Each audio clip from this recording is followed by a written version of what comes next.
size हौवे लेला हाई नाप हो बनन लगवाई दिहाए में खूबे टाप हो सुनीला दरजिया हौवे करिया तिल वाला हो सुनीला दरजिया हौवे करिया तिल वाला हो आगे रही चैन पीछे माडल बनवाई हो सैया दिल वाला हो आगे रही चैन पीछे माडल बनवाई हो सैया दिल वाला हो लोक वाला चाही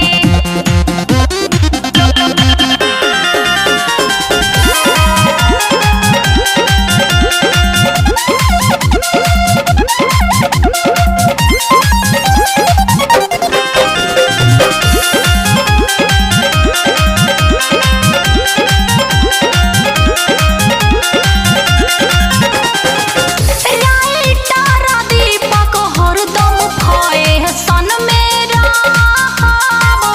पारादीप प्यारा जी से बार बार कहब का बुझनी राइटर दीपक हरदम फैशन में रहब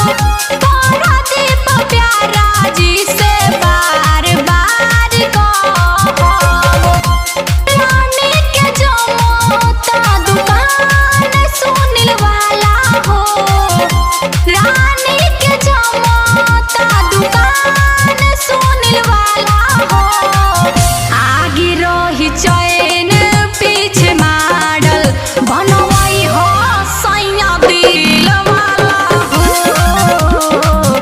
आगे रही चैन पीछे माडल बनवाई हो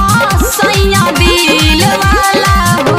बटाम वाला नाही ना हुक वाला चाही दूगो ब्लाउज नया लुक वाला चाही ई राजा बटाम वाला नाही ना हुक वाला चाही दूगो ब्लाउज